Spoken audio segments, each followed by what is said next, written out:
closeout process.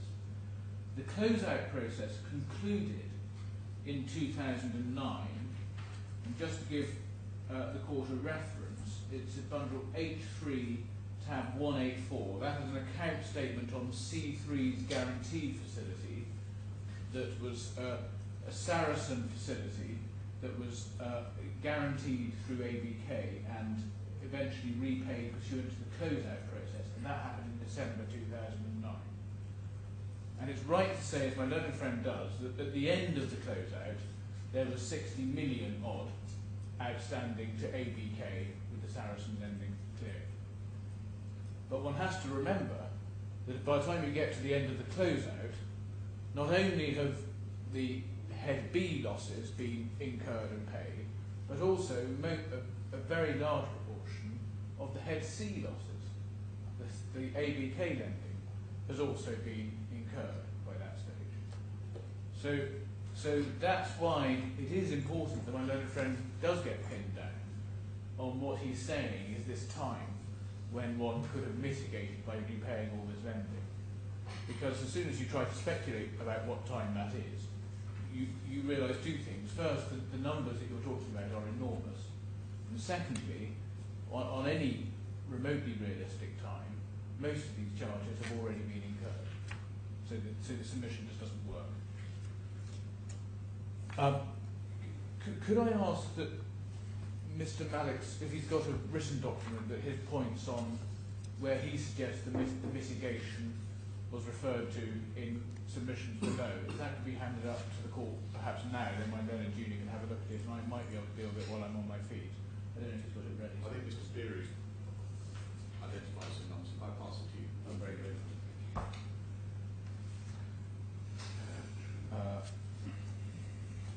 Now, when we broke yesterday, we were looking at the transcript in bundle F, tab 127. Yeah. F7, tab 127. And we were on page 446. Exactly, I'm grateful, my lord. We were on page 4465. And the point I was making was in relation to Mr. Al-Khorfi's reference to 112 million of Sarasin Bank. Now, I've just been through the numbers. What we understand that to be is a reference to the 107 million that he owes the Al-Ali Bank, or they owe the Al-Ali Bank of Kuwait. And his point is, you can't on the one hand have the investments with the actual investments of Bank Sarasin staying with Bank Sarasin, and on the other repay Al-Ali Bank of Kuwait. And what we know, of course, is that when the investments are deployed to offset the lending, it leaves a 60 million shortfall. Now, as I submitted yesterday, contrary to my learned friend's submission, Mr. Al-Khorfi is not saying they could repay the lending in this passage, he's saying they couldn't. And they didn't have the assets to repay the lending. What follows this passage, if I could invite the court to read quickly, is 4 pages of further cross-examination on this topic, which runs from 4466 to 4470.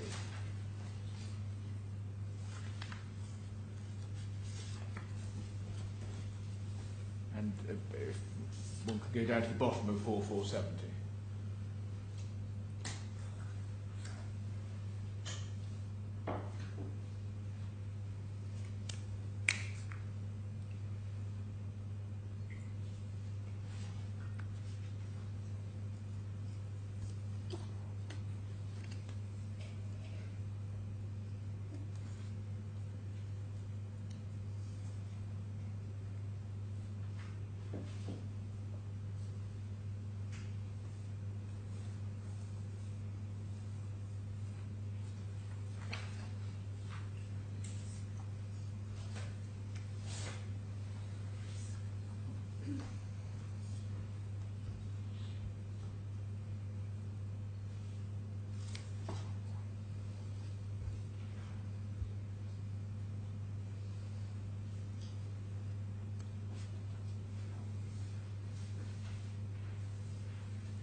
Yes, I've read down to Mr. Al-Khorfi's answer on 4479. I'm grateful. Order.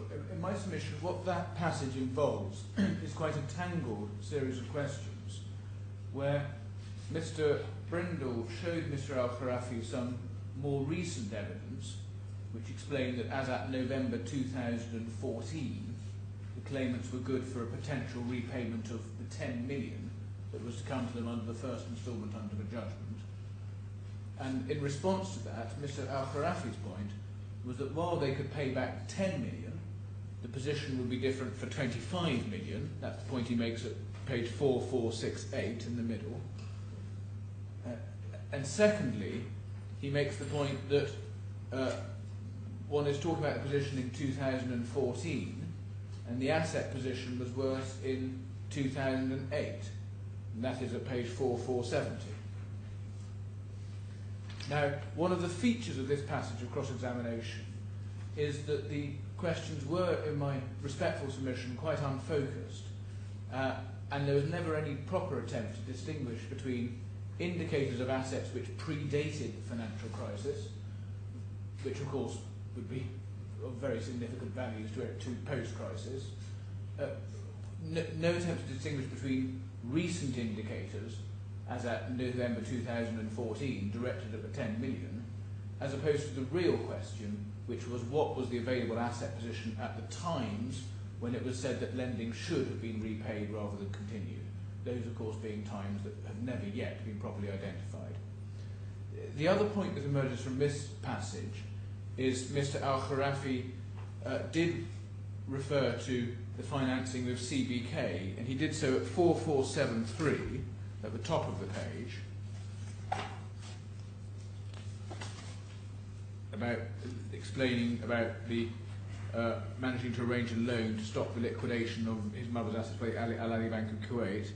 And then I didn't ask the court to refer to it, but the same point is made at 4476 at the top. 4476. 4476 at the top.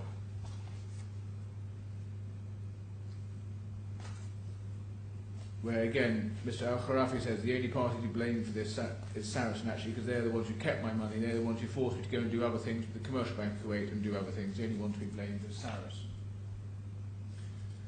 And so in those passages, Mr. Al-Khorfi is making the point, which is an obvious point, that my Lord David Steele picked up on yesterday, which is they had to refinance with CBK because ABK was foreclosing on the assets.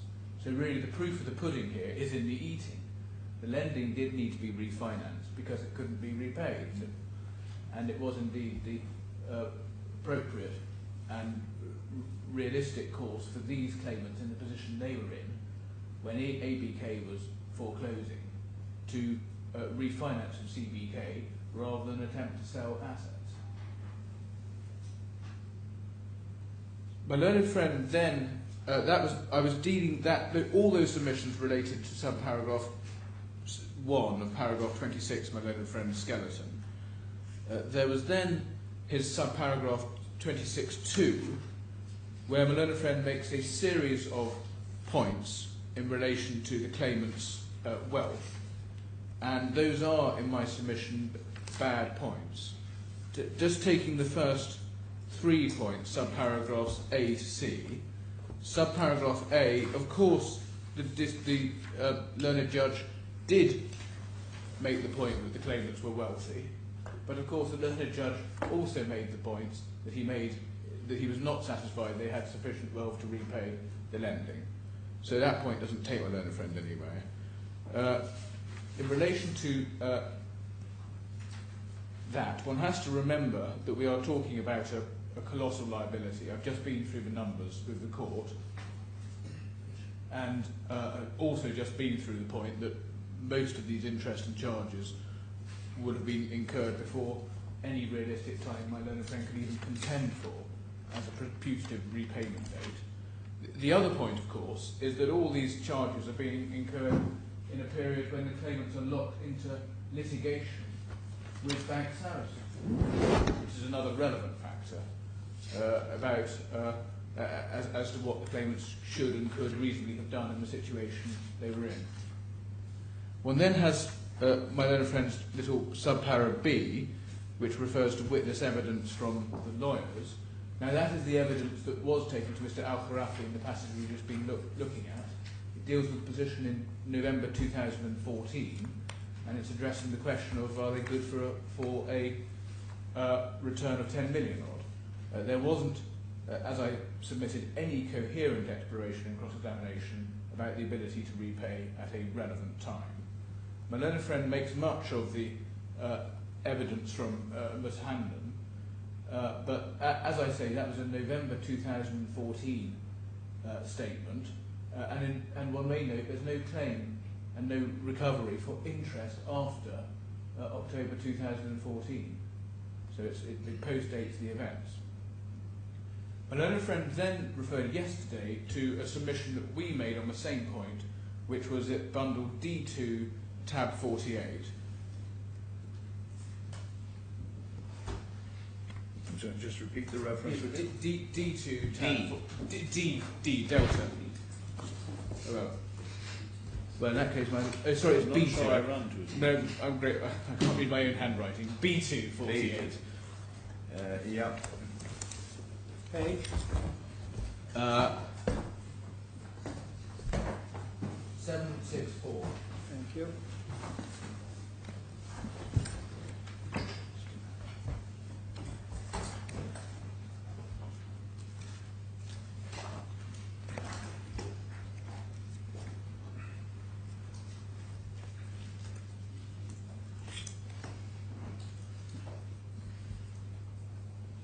Now, as regards our submissions that my learned friend took the court to, there was nothing inconsistent between what we were saying regarding the claimant's ability in November 2014 to repay the 10 million.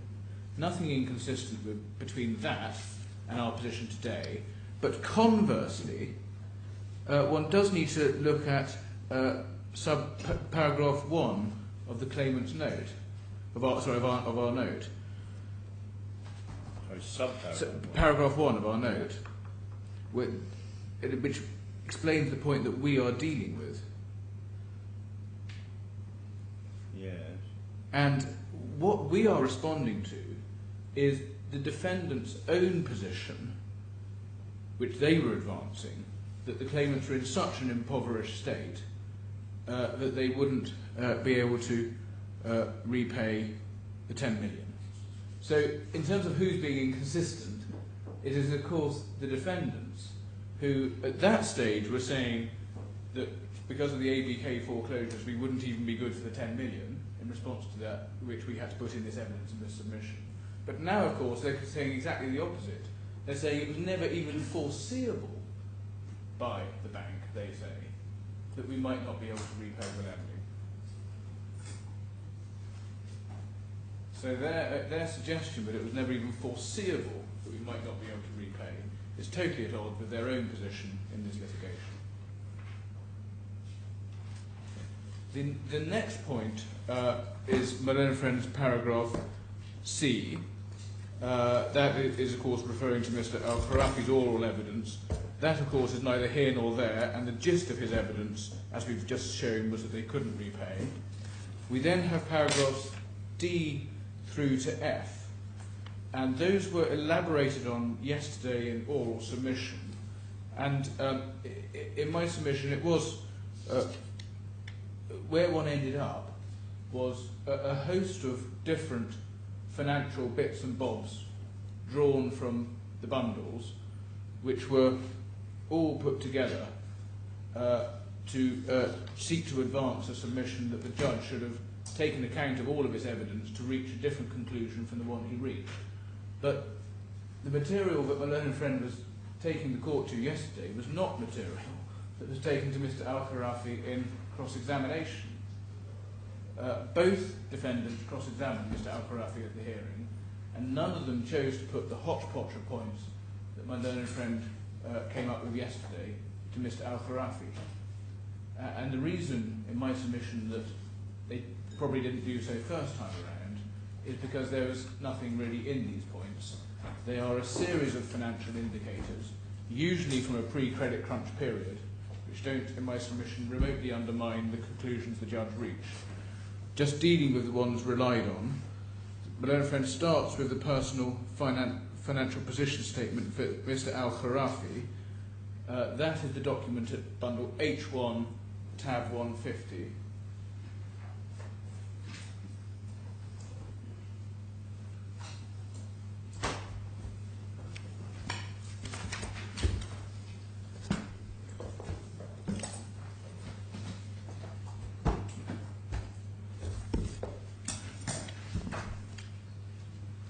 Now, the first thing to note about this document is that, of course, it's a statement that predates the financial crisis. The second thing to note is the point picked up by my Lord Sir Richard Steele yesterday, which is that what this document in fact shows is that Mr. Khorfi's assets are in predominantly in unlisted securities, and in Kuwaiti real estate investments. And that is the vast bulk of his assets. Now, this document, dating from 2007, doesn't remotely suggest that Mr. Khorfi could and should have repaid his borrowing. The next item was Mrs. Hamad's assets, and that's little f of my learned friend's skeleton. And my learned friend spent a lot of time on this yesterday. Now, one has two elements to this. First is the NBK assets, which we'll come to in a moment. The second is the other assets referred to in little f. Those, of course, are also a series of pre-credit crunch assets, not addressed at the hearing before the judge. There is then the NBK shareholding. And my learned friend yesterday did try to raise quite an elaborate edifice based on bits of evidence from the bits of the bundles to suggest that the NBK shareholding was more valuable, or was particularly valuable. And I think at some stage he was suggesting it was worth as much as 50 or 70 million. And I'll just deal with that. One starts with the first sentence of subparagraph F, where the suggestion is made that it was worth 70 million. That reference, footnote 87, is simply a reference to one of my learned friend's own submissions. So it's not a reference to evidence. It is right to say Mr. Khorfi valued the shareholding at 30 million in May 2007. Mr. Khorfi's value of 30 million assumes a value in the region of 1 dinar per share, which, as it turns out, was an accurate value to give the shareholding for all periods that we could be potentially concerned with on my learned friend's submissions. And we'll see that from Bloomberg. So the evidence before the judge was Mr. Khorfi's 30 million figure. Now, my learned friend made two types of point yesterday. He first sought to suggest that there is some possible mystery in knowing the size of the stake, whether it's 11 million or 12 million or 13 million shares. That again was a new point, not explored with the witnesses or with the judge. It would have needed to be explored for the claimants to deal with. For example, dealing with the extent to which that figure has been increased through stock dividends. The next area was, as I've just submitted, my learned friend sought to increase the notional or putative value of the stake up to a 50 million figure. And my learned friend relied, as I understood his submissions, on the LTV ratio within some of the lending. Now, that, as my learned friend must know, is a completely wrong piece of speculation. We know how many shares are subject to the lending because it's set out in on the document, and we know, because NBK is a quoted company, what the maximum realisable value for the shares is. And I'll come in a moment to the point that it's very much a maximum for this size of this block. and it's evident because one can look at it on something like Bloomberg that the price is never materially above 30 million. So that means it's completely obvious that the value of these shares is never more than in the region of $30 million. And that means there's always an under-collateralization of the 39 million CBK facility, not a 50 million 135% value LTV ratio, but an under-collateralization. Now, that is the sort of point, precisely the sort of point, that would have needed to be explored properly at trial if it were properly to be run, rather than my learned friend pulling together the LTV ratio from the documents and saying, aha, there must have been 50 million worth of shares. Quite wrong thing to do in this court, because it needed to be tested at trial, tested with the witness, and then one could easily have got out through the witness and with the court the fact that there's an under-collateralization at CBK and not a 50 million shareholding sitting with them. And the upshot was in fact that the position is no different and no better than what was told to the judge, and the judge understood, which is one has in the region of $30 million worth of NBK shares, and that could never have been enough to pay off even the CBK facility, let alone all the lending, which I understand to be a learned friend's submission. And perhaps the most pertinent point is that none of this was properly put and explored at trial and would have needed. Comparing the 30 million with what figure in terms of its ability to make inroads into the loan situation? Well, 30 Well, much depends what dates you look at, of course. I follow that. My lord, yes, and well, we know that the CBK. You're comparing it with 60 or 100. I'm not quite sure which. Well, one might need to ask my learned friend. Yes. Well, perhaps 60, which Yeah. is the net after closeout, depending on what time he's looking at. He may say that.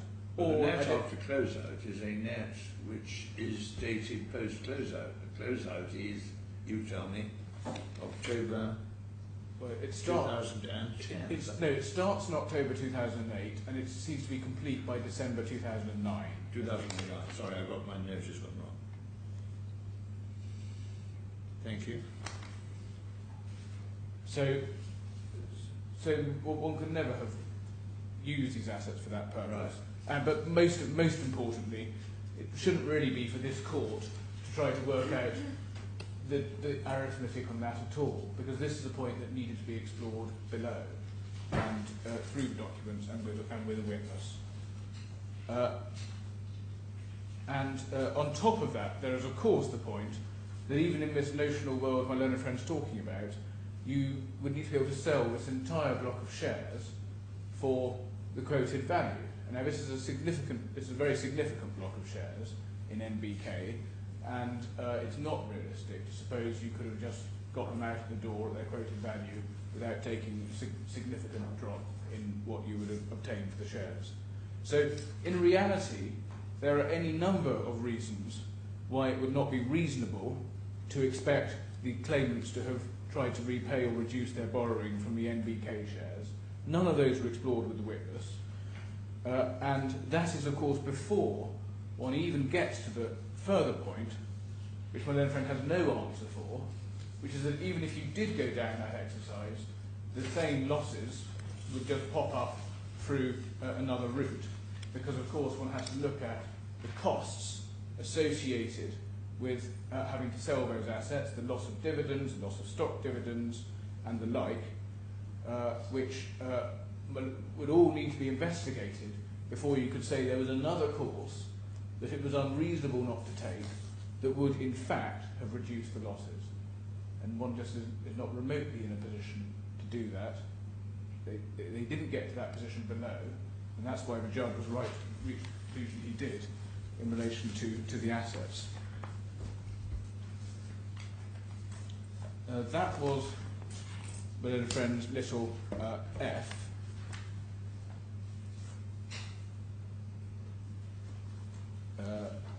I've made the point about the proof of the pudding being in the eating. I won't repeat that. There's then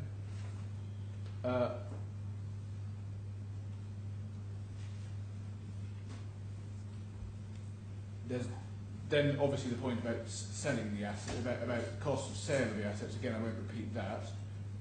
Save to note that there was no exploration at all below about the costs that would be associated with selling assets and the extent to which any proposed course of conduct would in fact have yielded a lesser loss. Simply not explored.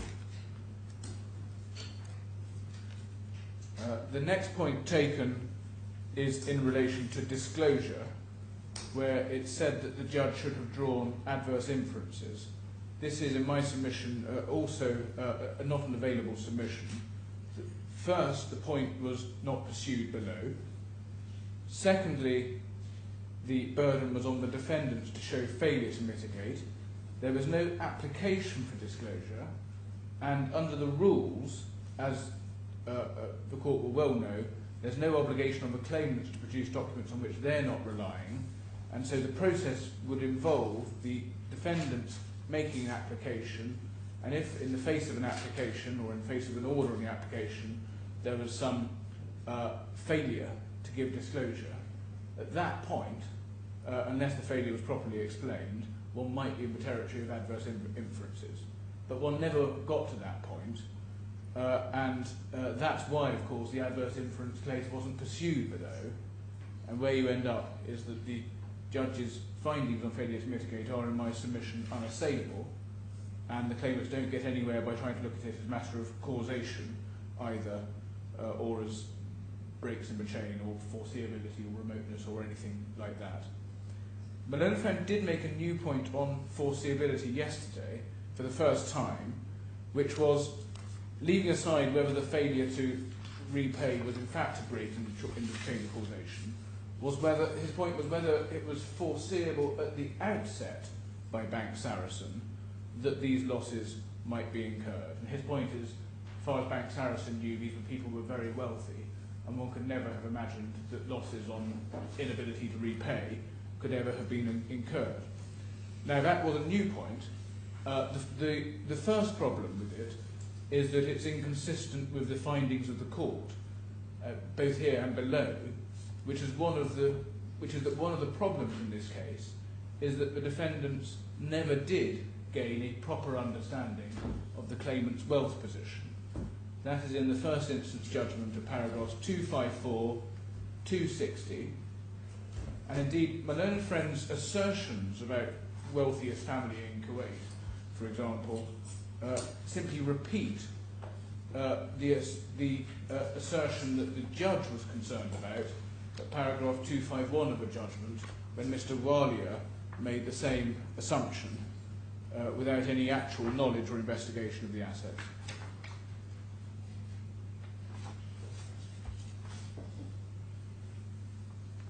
The other point about Malone and Friend's new submission is that he simply doesn't have the material for saying it was unthinkable that the claimants could not meet their colossal loan obligations under all this borrowing.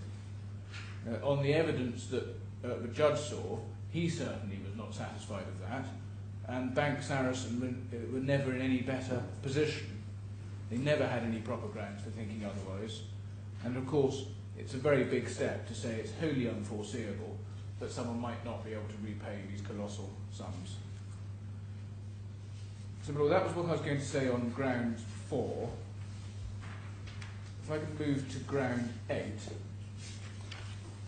these are head B losses, and Malone and Friend raises one independent point here, which relates to the witch hat note. The background is explained in paragraphs 103 to 107 of the judgment. If I could just invite the court to remind themselves of it.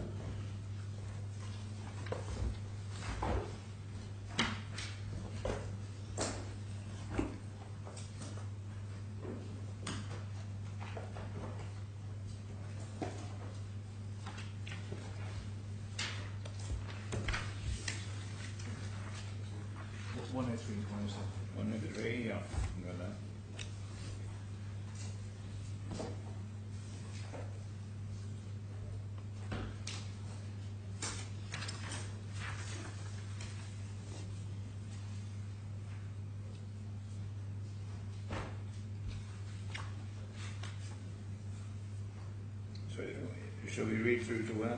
To 107, my lord. Thank you.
Yeah.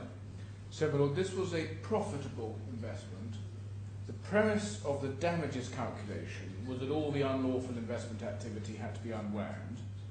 We accepted that in the interest of fairness to the defendants, we needed to give credit for the fact that this particular investment had been a profitable one.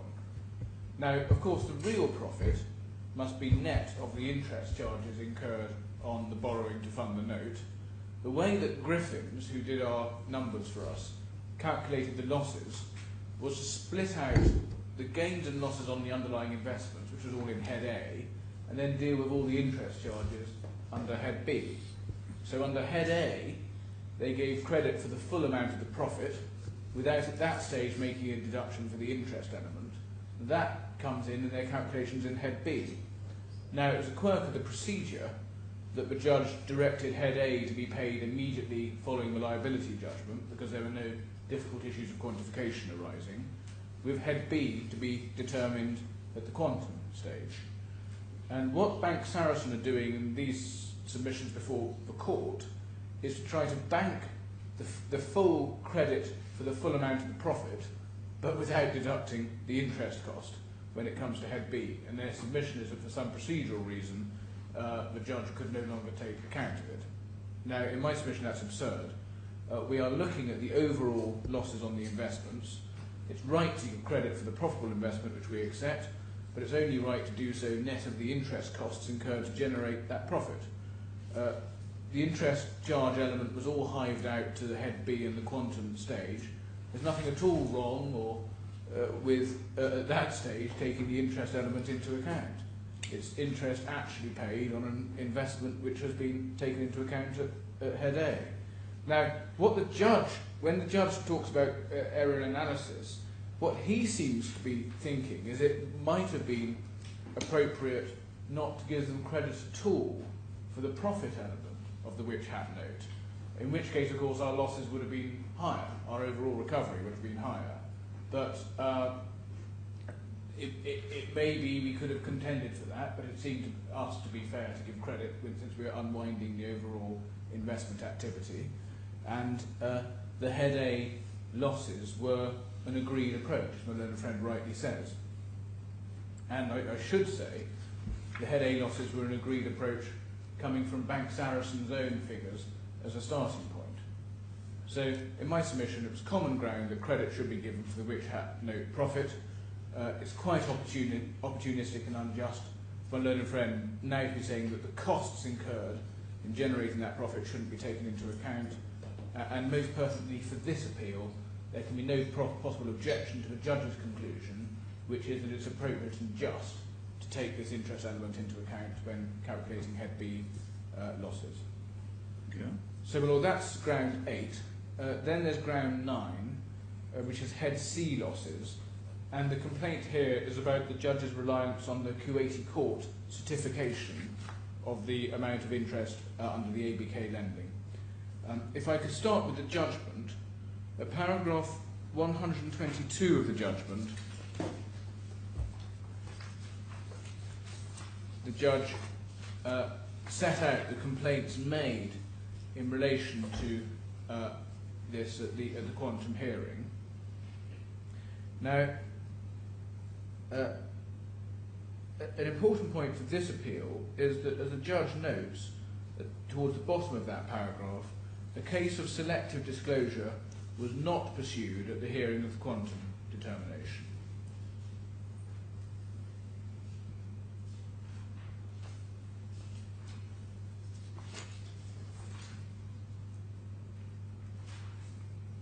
And then the judge, at paragraph 125, reaches his conclusion that he accepts the document as sufficient evidence of the interest charged by ABK over the period stated, and he rejects the defendant's contention that the loss is to be calculated at 0. Now, the judge, of course, had the ABK agreements which showed the interest that was chargeable. An example of one of those agreements is at bundle H2, tab 168, page 547, and that has the default interest rate of 4% over LIBOR. He also had a number of bank statements, although, as my learned friend rightly says, he didn't have the C3 bank statements for the relevant period. Now, my learned friend complains about the judge's conclusion at paragraph 125 of the judgment. But one has to recall that authenticity of this certificate was never disputed, and the judge accepted the certificate rightly in my submission as showing what it did show, namely the amount of interest charged and the amount in respect of which ABK was seeking execution. And that was, in my submission, well within the judge's remit and should be an end to the matter. My learned friend's points he raised yesterday are, in my submission, bad ones. The first one is he complains about what he calls a refusal to give disclosure, and that this involves an unfair criticism of a judge. There are 2 points here. First, no application for disclosure. My learned friend sought to suggest yesterday there was an application, but all there in fact was a point taken very late in submission when settling the order on my learned friend's strikeout application, which the judge didn't accede to. One saw the reference yesterday. It's at B2, tab 57, page 915. So no application. Secondly, contrary to my learned friend's submissions, this certificate didn't appear in isolation. It wasn't the only thing the judge had in respect of interest that was chargeable. He had the underlying agreement, and all this was what should have, in my submission, be uncontroversial court record confirming that interest was the interest that was indeed payable pursuant to the agreement over the period. My learned friend said yesterday, well, the judge must have seen it in isolation, and he referred to one of the points in argument where the judge said something to the effect of all I have is the certificate. But of course what my learned friend didn't go to was our closing, which is in bundle F7, tab 128,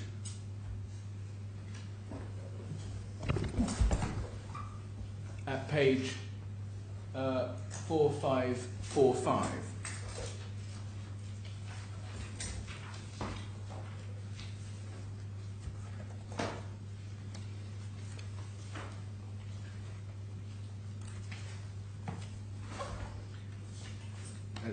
Yes, it starts at the bottom of the page. So right saying in closing, my lord, can I move to the next point, which I need to pick up from yesterday, which is the interest rate, the implied interest rate within the Kuwaiti certificate. We have calculated amounts from interest rate of 4.5% compared with annually assuming a 4.75% period, which seemed to be right.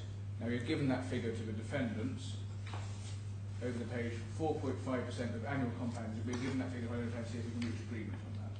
So in other words, what I'm saying is, we can. This is picks up on my Lord Richard Field's question yesterday. We can actually see that the amount in the Kuwaiti certificate corresponds, at least broadly, to the interest rate that one can see under the agreement. The passage continues. You say it's 4.5 annual on 26 million or 27 million. Let's go on. 26.8 million, because one has to remember that the existing balance in C3's favour. So remember 27.5 million goes in, it turns into 26.8 debt over the period, over 4 3/4 years, from December 2009 to 2014. Yes, the calculation ran to last September. I see in your submission, I suppose, is that, well, it suggests it's not unreal to think that this is that interest figure. Exactly, my Lord. In fact, it broadly corresponds to figures that KPMG use in their report for ABK borrowing. I think they use a 4.9% simple. Yes, they suggest the bank savings apply a 4.9% simple. That should have told the last report. So we're in the same ballpark, my Lord. And so the judge had the evidence.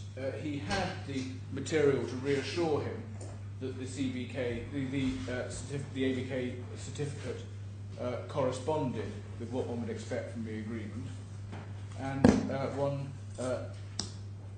he comfortably had the material for the evidential conclusion that he reached, which of course was a matter of, for him as trial judge, to assess the evidence.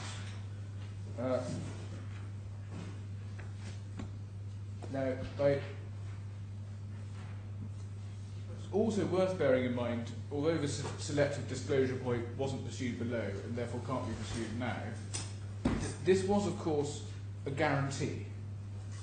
It's not particularly startling, and the judge rightly didn't regard it as particularly startling, that there weren't statements available in relation to a guarantee that went into execution in 2009. One can see that if one looks at, for instance, bundle H3, tab 198,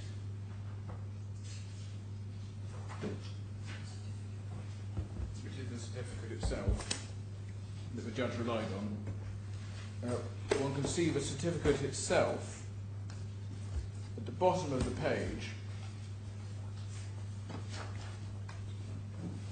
talks about interest amounting to $6.377 million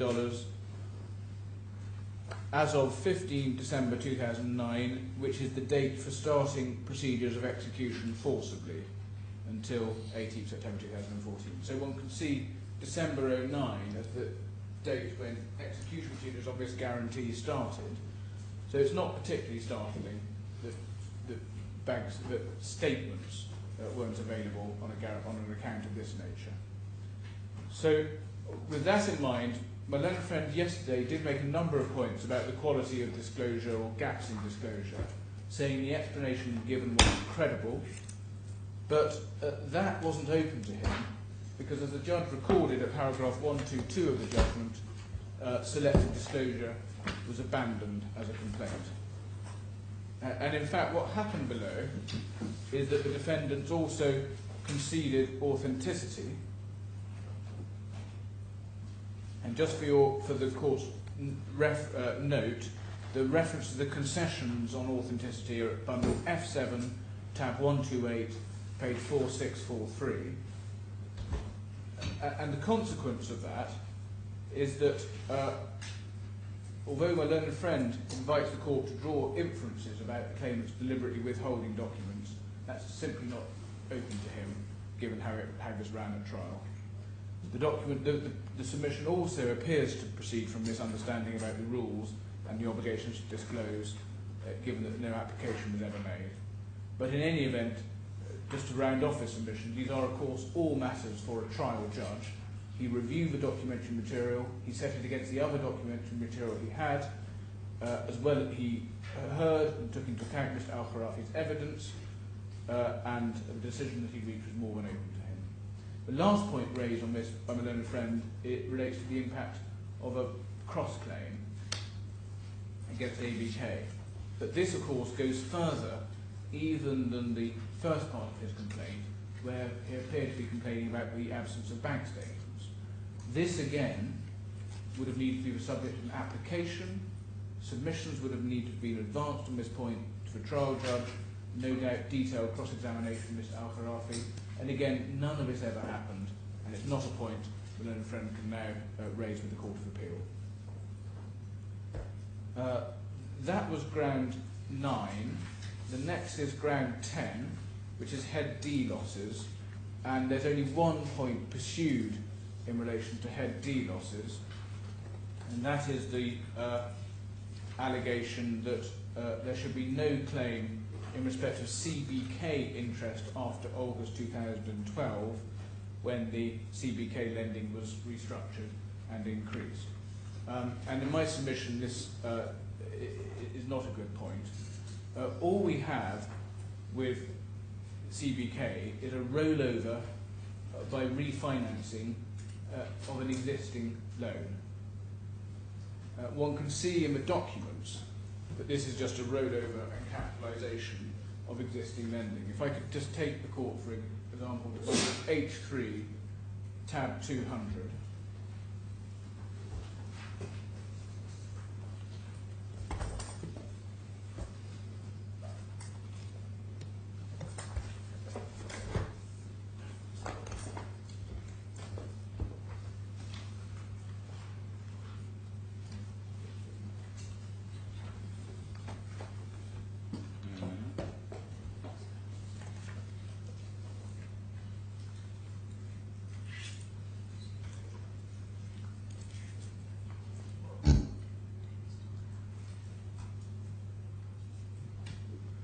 Does one see there a customer account? This is the CBK account.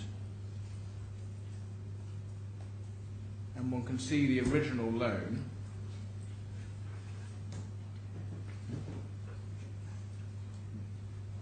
Where? So this is the original account. Yeah. And one can see in the middle of the page, the debit on the account is taken out by a credit on the refinancing.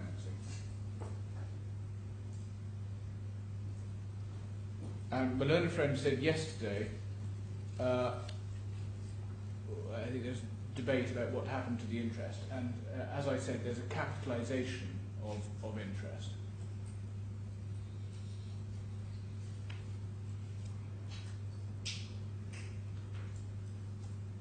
So there's no reason in my submission to suggest that rolling over existing lending and capitalising the interest from that existing lending into a new loan breaks the chain of causation. We are seeking and have only ever sought the interest applicable to the original lending to refinance the ABK loan in whichever guise it's in, whether it's in the first loan or in the second loan. And it makes no difference. It can't be any break in the chain of causation. And in any event, this is a further matter entirely within the province of a trial judge, and a further area where Bank Sarasin cannot say the judge made an error with which the Court of Appeal should interfere. Lord, I only have one more area to cover, which is just to pick up my own submission on what points were made to the judge below on mitigation. And I wonder if the way to do it is just, my own friend... No, I was planning to have a break about now. Well, that was so we will take it and we will resume. Is 10 minutes enough? Can I ask for 15? Yeah, sure. Great. All rise.